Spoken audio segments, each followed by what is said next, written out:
Tired of dealing with annoying flies, fruit flies, and gnats in your home? The Zevo Flying Insect Trap is your ultimate solution. Don't wait. Check out the link in the video description now to get your Zevo Flying Insect Trap on Amazon and enjoy a bug-free home today. Cops probing a dad's death in Magaluf have shared a major update as they investigate a fight with a street seller.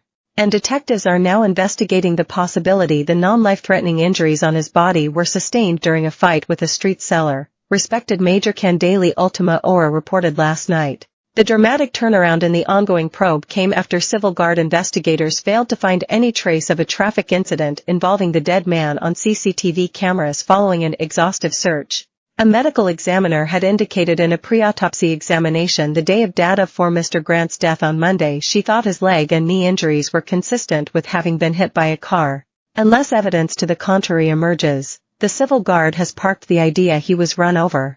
And Ultima Ora is saying officers are now investigating the theory he had a bust-up with a so-called looky-looky man which turned into a fight the African's friends then joined in.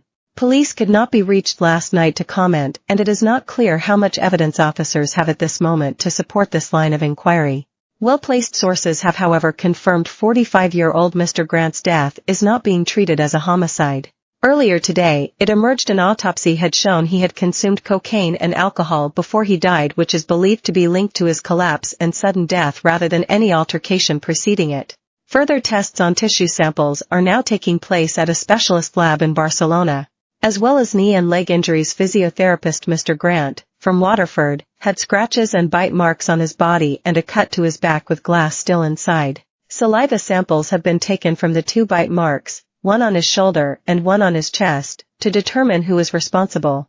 Mr. Grant, who was on holiday with his wife Leanne and at least 2 of their 4 children and other families from Ireland, collapsed in Martin Rowe Street close to Punta Ballena around 4:30 a.m. on Monday. He had reportedly taken a wrong turn and become separated from other members of his group after spending the afternoon drinking by his hotel pool, before going out partying.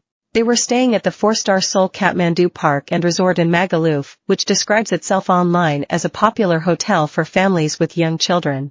A Civil Guard spokesman said on Monday before the postmortem, "This death does not appear to be crime-related in any way, but the autopsy will be key to determining what happens next." A well-placed source close to the investigation said yesterday, "The injuries the holidaymaker had were not life-threatening and this investigation is neither a murder or homicide probe at this stage, nor do we expect it to become one. But we are looking into the hours leading up to his death, because something has happened that needs to be properly explained. Everything is pointing to this man being involved in some sort of altercation and being hit by a car in incidents that may or may not be unrelated. There are still a lot of unanswered questions we need to try to get to the bottom of." In a tribute to the dead man, St. Joseph's AFC Waterford Football Club, where Mr. Grant was a child head coach, said on Monday, "It is with a heavy heart that we inform you of the sudden shock passing of our dearest club member and head child coach, Michael Grant. As many of you know, Michael was more than just a coach to us, he was a beloved friend, and as a club and for his family, we need time to process this devastating loss. Michael was an integral part of our community, and his absence will be profoundly felt. He was not just a coach, but a mentor and a friend to all the children and adult members at St. Joseph's. More recently, his dedication, passion, and love for the kids were evident in everything he did. He cherished every one of them, and I'm sure you will all agree that his impact was immeasurable. We extend our heartfelt condolences to Michael's family, his wife Leanne, their children Kaylee, Neve, Shay, and Sophia, his parents Sam and Marie, his brothers, sisters, and extended family. Our thoughts and prayers are with them during this incredibly difficult time. We also want to acknowledge the grief and shock that our own children and members are experiencing.